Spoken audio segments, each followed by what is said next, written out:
So, good morning and welcome. This is a continuation of our discussion in Maths 206, Abstract Algebra 2. So, last time we talked about cosets. We defined what we mean by a coset. Remember, we say a coset of a subgroup generated by an element is the set of all elements in the group that can be written as HA, where H is an element in the subgroup. So, and we are going to continue that discussion because we define this coset via the relation of congruence modulo. So, in our own view, cosets are congruent classes, equivalent classes. They are equivalent classes. And so, therefore, this coset of a subgroup, they partition the group into equivalent classes. So we are now going to look at another property of the coset. So we start with what we call a lemma. We say let G be a group, and H a subgroup of G. Then there is one-to-one correspondence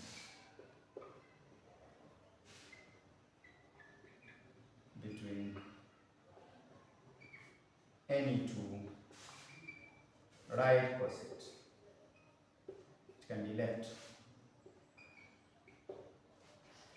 cosets of H in G.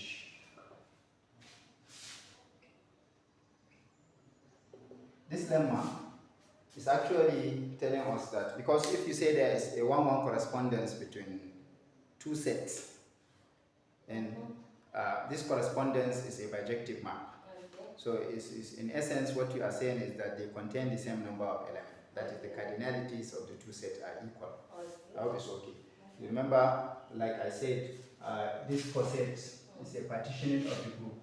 If you have the group, the coset will partition the group into classes like this. But it's not always the case that if you define an equivalence relation on a set, the equivalent classes must be of equal sizes. Are you following? But it so happens that with this relation of congruence modulo, the equivalent classes, which we now call cosets, partition the group in a very nice way, in the sense that it's an even partition. That is, the classes are of equal number of elements. This is what the content of this lemma, that there is a one-one correspondence between any two right cosets of H in G. And the same thing will also hold for the left cosets. So this one-one correspondence is just a bijective mapping. So if you say a one-one correspondence between sets, you are talking about bijective map. So what we need to do to establish this result is to define a define a mapping from one coset to another and show that that mapping is one-one and on top. So what we are going to do is to take two elements arbitrarily taken. Let A and B be two elements of G, and then we consider the right coset generated by A and the right coset generated by B. Okay? And define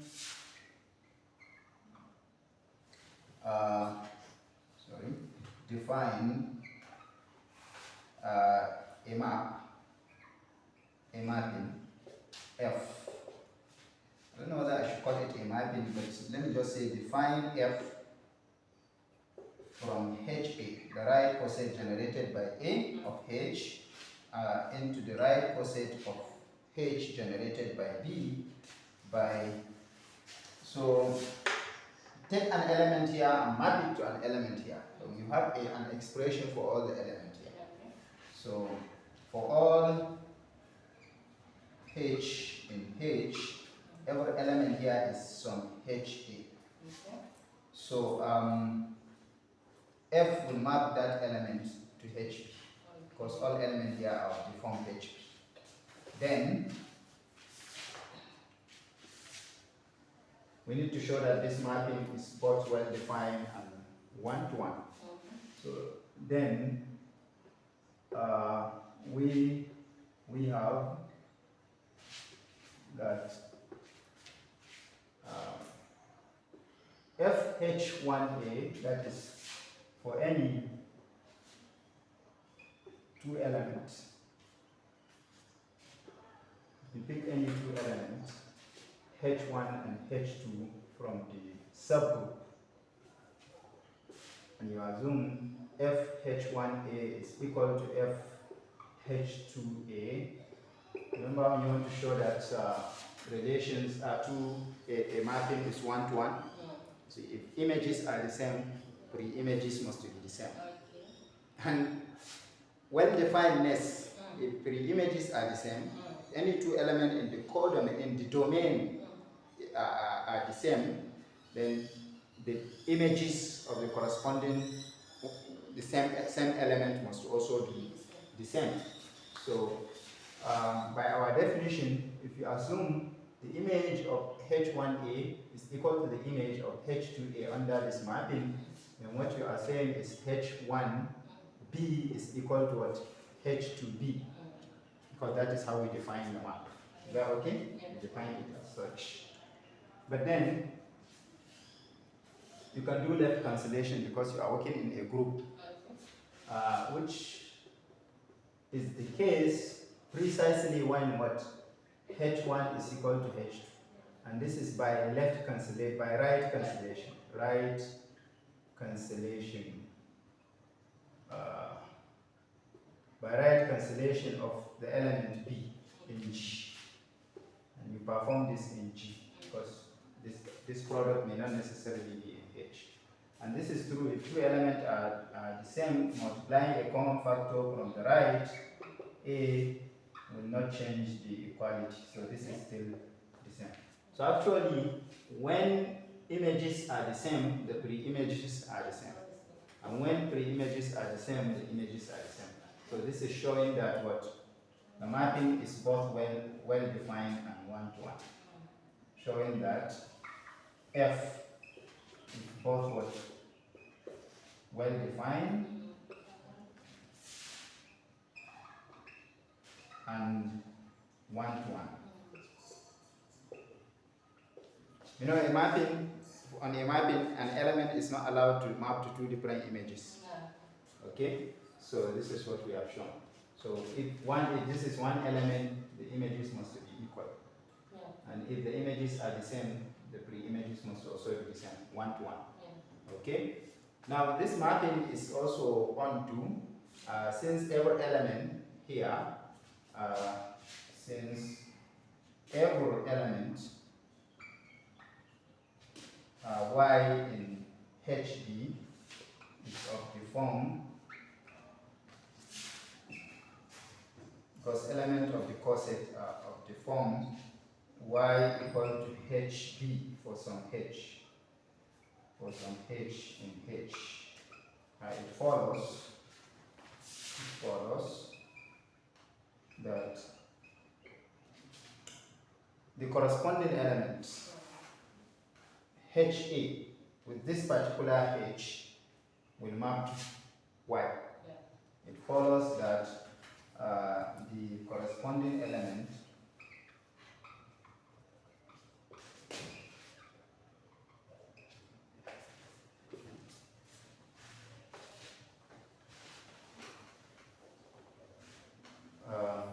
HA in HA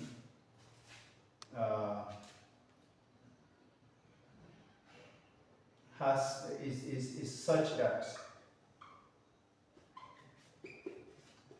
f of HA will be equal to HB, which is equal to Y in HB.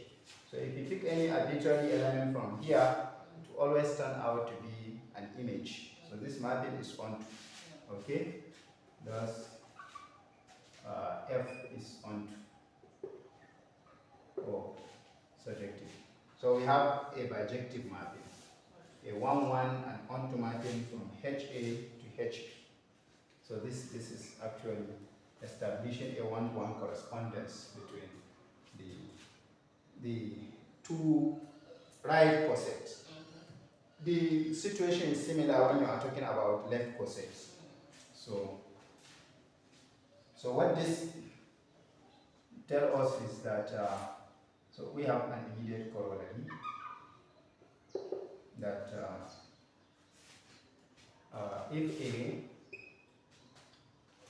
if H is a subgroup of a group G and A an element of the group, then the order of the right coset can also be the order of the left coset. The order of the right coset is equal to the order of H.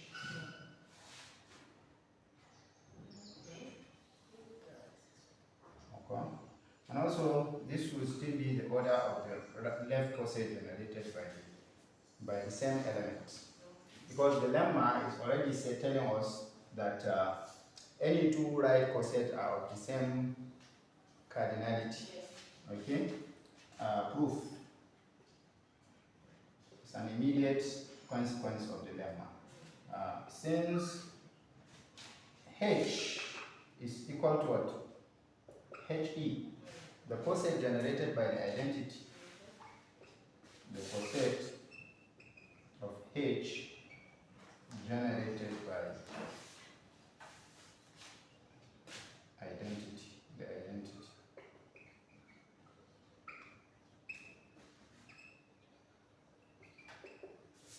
So since this is the case, it follows from the lemma, it follows from the lemma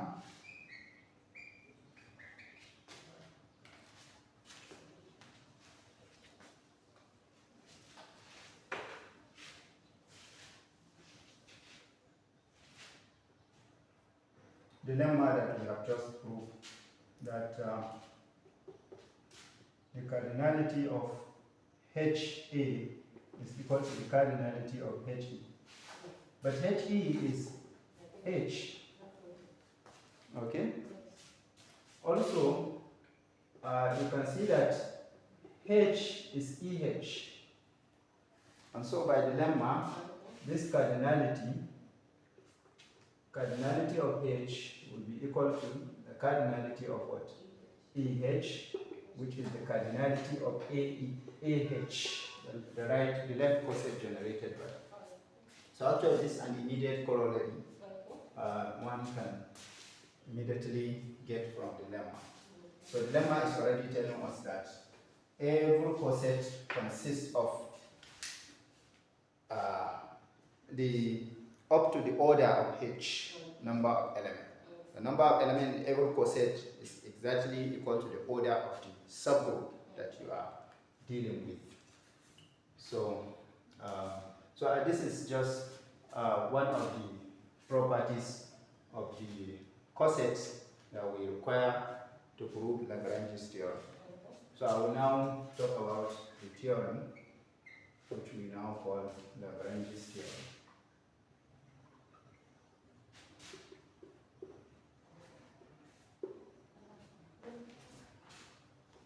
It's a very simple result. Lagrange's theorem. Oh, thank you. It's a very simple theorem, but then very powerful, because it is talking about the relationship between the order of the subgroup and the order of the entire group. Okay? And the theorem is just telling us that in a finite group, the number of elements in any subgroup is a divisor of the number of elements in the group. And that is just it. So this is what the theorem is saying. Let G be a finite group. A finite group. So you take note that this is always a finite group. You cannot define this. You can't state this lemma or this theorem on a group that is not necessarily finite. So it has to be a finite group and H be a subgroup. So anyone taken. Then the order of H. So I write cycle, and this is my notation for the order of the subgroup. That is the number of elements in the subgroup. It should be equal to, it divides the order of the group. Because since G is finite, H is also finite, being a subgroup of it. And that is all. As simple as this. So, but very powerful. So how do you prove it? You decompose the group into classes and then count the number of elements. So let me just demonstrate what we are going to do. So G is my group, and then I subdivide the group into classes. Let me assume I have this number of classes: H1, H2, H3, H4, and H5. So 5 cosets in the group. Right cosets. But we have just proved here that every coset, the number of elements in every coset is exactly the order of the subgroup. So if I let order of G to be equal to n and the order of the subgroup H to be m, since I'm dealing with a finite situation, then the corollary here is telling us that there are m elements here. The number of elements here is m. The number here is m. In all of these classes is m. So it's a nice distribution.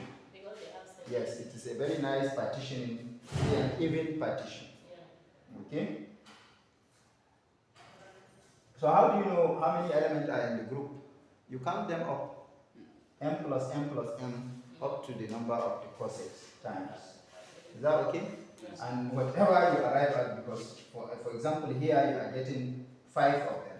So which means the order of the group will be 5 times m. So which means m is always a factor. Yeah, so that is it. The reason why you are adding m that number of times is because this is a partitioning.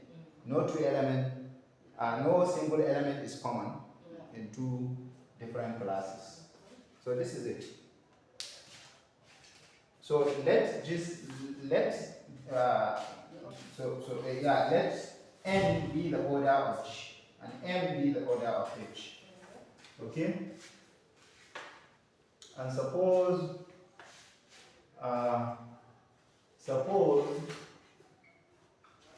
H1, H2 up to HK, okay, is a complete list of right cosets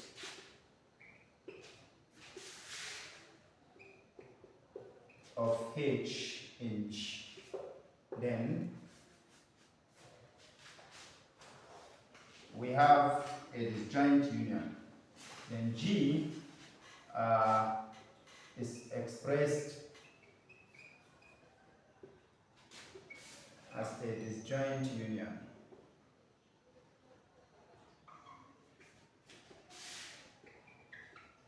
of this coset. That is, G is equal to what? H1 union H2 union H what? HK. Because this is a partitioning of the entire group. And the union is disjoint. So therefore, we can count how many elements are in the group, just like we did there. So the order of G will be equal to the number of elements here plus the number of elements here in the second coset plus the number of elements in the last coset. Yeah. But the corollary has already informed us that every coset is consisting of that number of elements, the order of H. So this is order of H plus order of H plus what? Order of h, and you do this k times, because you are adding the same quantity k times. The h1 of this is m. So we have, so therefore, so that is order of g is equal to order of k times order of h, because you are adding that quantity k times. And so therefore you have or m or n, which is the order, is this k times m. So that is it, which means m divides the order of the group. It's always a factor of the order of the group, the order of any subgroup. Even though the theorem is as this simple and the proof is also simple, but it's very powerful. It has a lot of consequence in group theory, more especially when one is talking about finite groups. Yeah. It has a lot of consequences. So let us look at some consequences of this theorem. I will just mention a few so that we can make progress. So,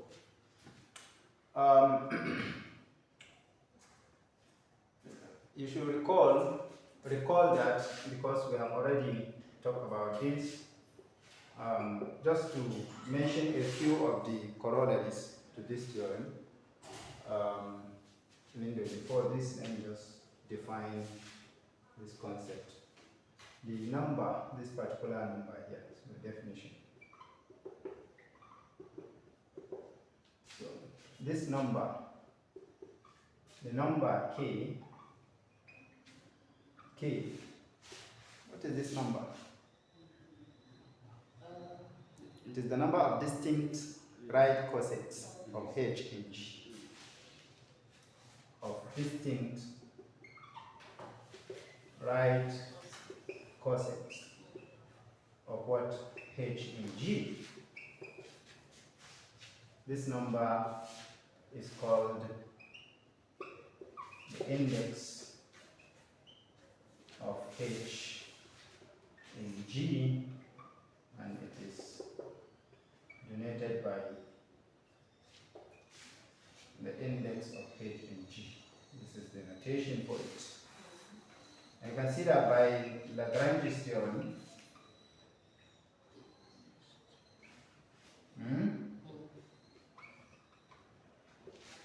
this index of H in G, from here, it is the order of the group. It's the order of the group. Isn't it? It's the order of the group divided by order of the subgroup. Because you can look at it here, you can see that you can make K the subject over there by dividing, and this is the order of G, that is the order, or from up here. So this is what we call the index. Okay? But you should also understand that this number is also equal to the number of distinct left cosets. Because we can equally prove Lagrange's theorem using left coset, just as we did for the right with the right coset. So you can use, you could have said, you could have assumed here at this point that this is a complete list of left cosets, distinct left cosets. Actually, I think it should be distinct, so that there is no duplication in the list. Okay, distinct and but then complete list of distinct right cosets. You can take left cosets and nothing will change, because you just have the left coset by the corollary, just before the statement of the theorem is still order of G, order of H, order of H that time. So this is it. So this you should take note of this, because this will turn out to be a very crucial number in the theory. That is the number of distinct left cosets.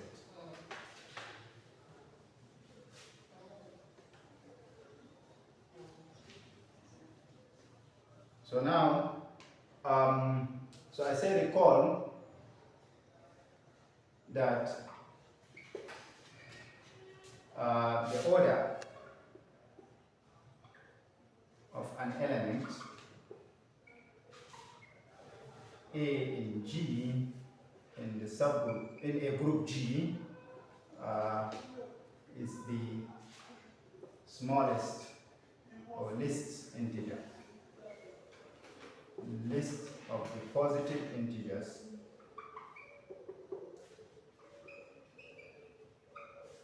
n or m, let me write it as m, but not to be confused with my m over there. This is an entirely different one. Just a least positive integer m such that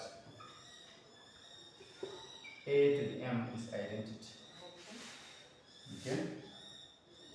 So in a group, whenever you pick an element, you say the element and multiply it by itself. So you get a square, a cube, a to power 4, a to power 5. If you keep on doing this, you generate elements of the group. But then eventually, you arrive at identity. I hope it's okay. So if you have that least positive integer, it is called the order of the element. But what if you didn't get identity? You keep on multiplying and you never arrive at identity. That means the least positive integer will not exist. So if such an integer does not exist, then the element is said to be of infinite order. Okay? And if such integer, such least positive integer does not exist, then A is said to be, then we say the order, and the order of A, the order of A, the order of A is infinite, is infinite. So we say the order of A is infinite in that case. So we say the element is of infinite order. This order of A is denoted by as order of A. So it's either finite or it can be infinite. Are you following? Yeah. So if you keep on adding and you never arrive at identity, then you say the element is of infinite order, and so on and so forth. But then if you are in a finite group, all elements must be of finite order.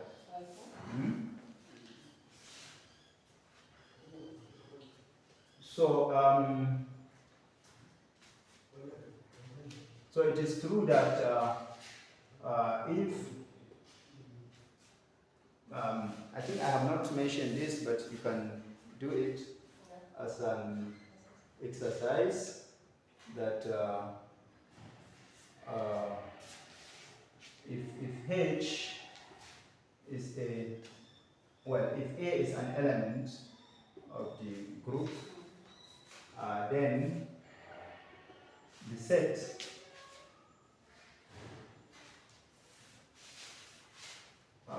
H, which is equal to A square up to A to the power of the order of A. This set is a subgroup. But this, minus 1, and when you get to A to power order of A, this will be the identity. Okay? This is a subgroup of G called the cyclic subgroup of G generated by what? By the element A. This is a cyclic subgroup of G generated by the element A. This subgroup is denoted by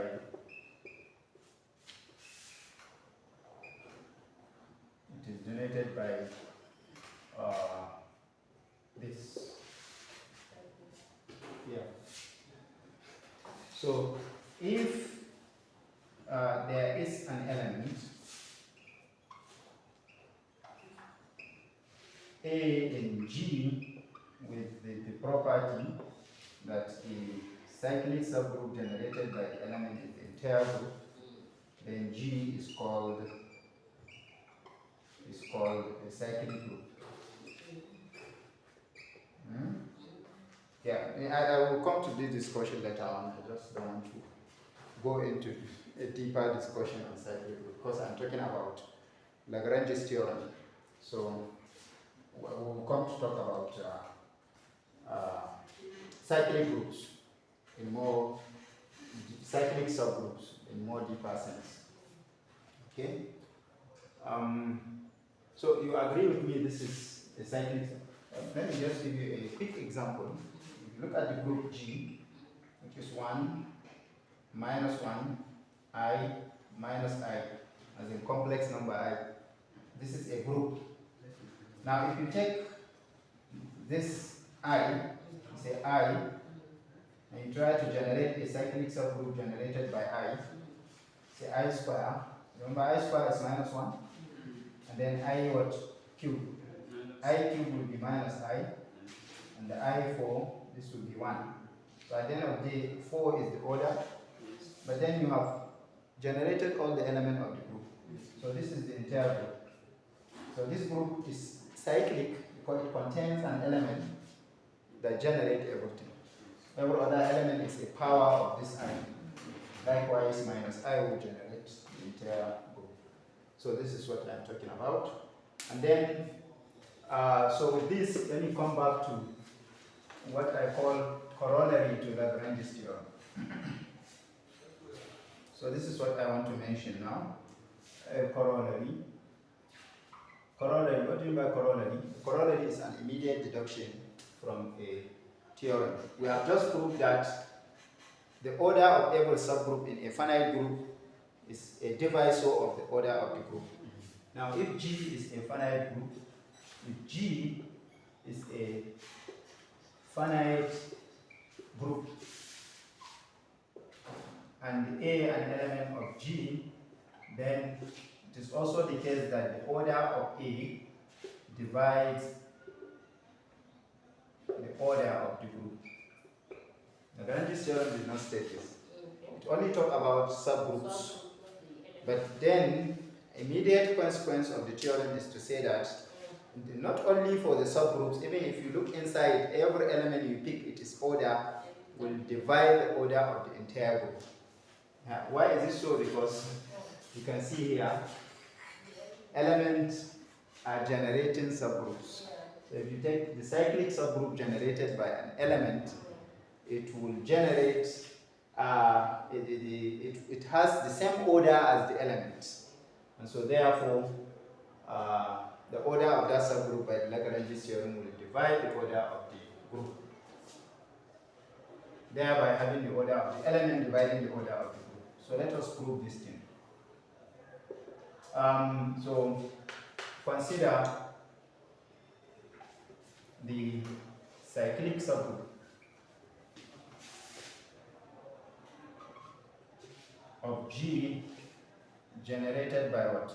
By A, by the element A. That is this particular subgroup. Okay? Then, what is clear to us is that this element contains the same number of elements as the order of the group. Okay? And the order of A is equal to the order of this cyclic subgroup. But by Lagrange's theorem,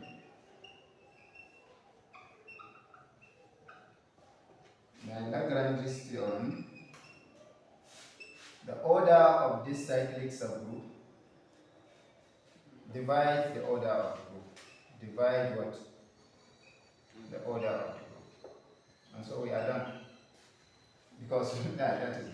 This is the order of the elements. So it's just an immediate deduction if you understand cyclic subgroup generated by the elements. So a consequence of this corollary once again, because you can still make a deduction out of a deduction. So we deduce from the corollary that another corollary, so it's like second corollary to Lagrange's theorem, to say that if G is finite group, so I'm talking about finite group, and A an element of the group, then A to the order of A of G will always be the identity. Okay? So if I take an element and I keep on multiplying the element by itself, A square, A cube, up to the number of elements in the group, I get identity. You know.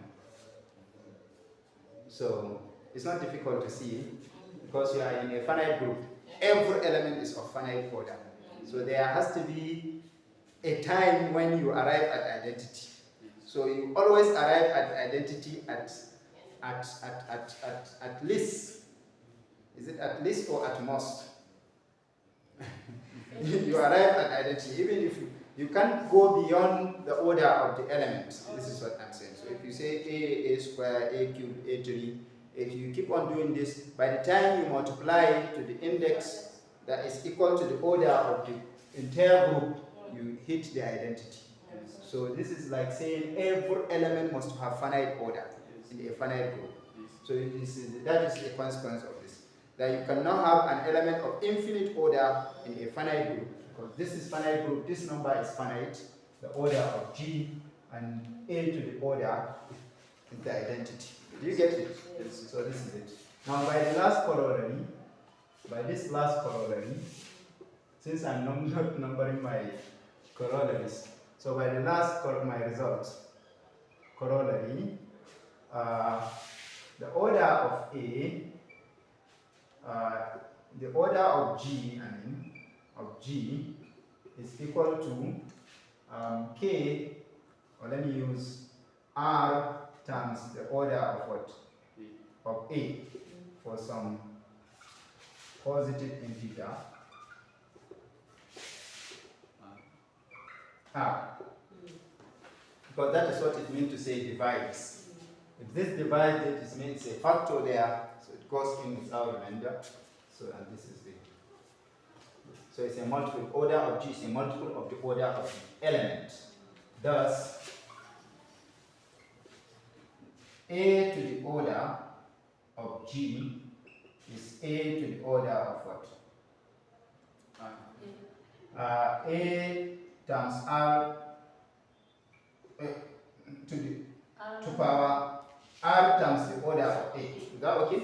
Yes. Which is equal to A, you can do just like we say indices come. Yes. You just do it like this, and that is E to the R, but then that is E. And this is what we wanted to arrive at. So it's an immediate consequence of this particular corollary. Okay? So this is Lagrange's theorem, and I will give you a remark before I close this discussion about Lagrange's theorem. You spend what I know? No. Okay. So remark. Let me tell you more about this theorem. The theorem says what? It says the order of a subgroup divides the order of the group. Yes. Now, what the theorem is not saying is corresponding to every divisor there is a subgroup. This is the converse of the theorem. Actually, what the theorem says is if H is a subgroup of G, remember this notation, this is how we write symbolically that H is a subgroup of G. Yes. So if H is a subgroup of G, then the order of H divides the order of G. I've not been using this. Divides, this is just, so the order of H divides the order of G. I have been writing it in words, but this is how you write it symbolically. Okay? It's standard notation in number theory. So, but what the theorem is not saying, this is what the theorem is saying. What the theorem is not saying is the following. The theorem is not saying that if M divides the order of G, then it means there exists a subgroup of G such that the order of the subgroup is equal to n. No, that's not what the theorem is saying. The theorem is not saying corresponding to every divisor of the order of the group, there must be a subgroup. Okay? So like for example, if you take a group of order 6, or let me say a group of order 12. Divisors of 12 are 1, 2, 3, 4, 6, and 12. Is that okay? Now, Lagrange's theorem is telling you that a subgroup cannot have order 5, because 5 is not one of the divisors. But if a subset is to be a subgroup, its order must be a divisor, so the order must be one of this list. Are you following? One of the elements in the list here. But Lagrange's theorem is not guaranteeing you that corresponding to every divisor there is a subgroup. It's not telling you that this group must have a subgroup of order 6. No, it is not saying the group must have a subgroup of order 1, must have a subgroup of order 2, must have a...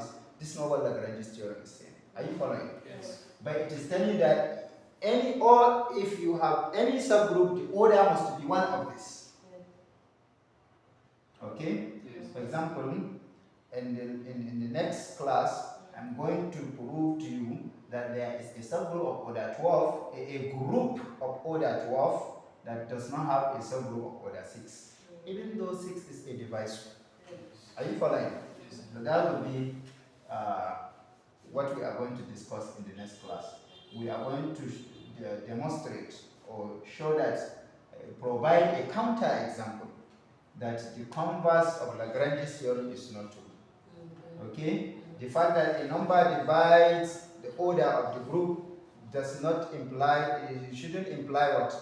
That the group has a subgroup of order that number. That's not what Lagrange's theorem is saying. So the converse, it should be noted that the converse to Lagrange's theorem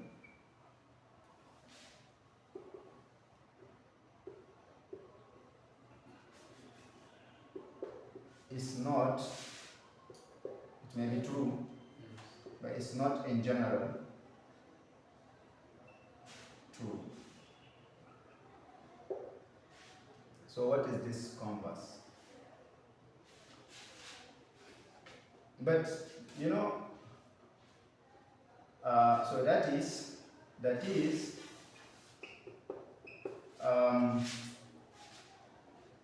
if M is a divisor of the order of a finite group G,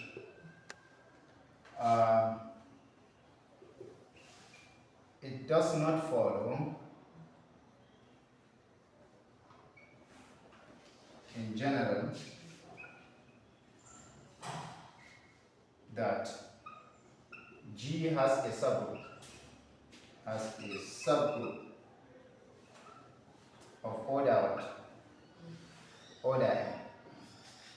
The fact that M is a divisor, it doesn't follow in general that G has a subgroup of order M.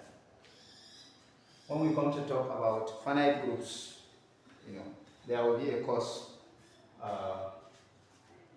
later on in 400 level. We are going to have a course where we will discuss finite groups. There are theorems, even in this course here, later on, after introduction of conjugacy relation and so on, we are going to prove that that divisor M, if it is a prime number, then there is a subgroup. This is called Cauchy theorem. It is a prime number. If corresponding to a prime divisor, you have a subgroup.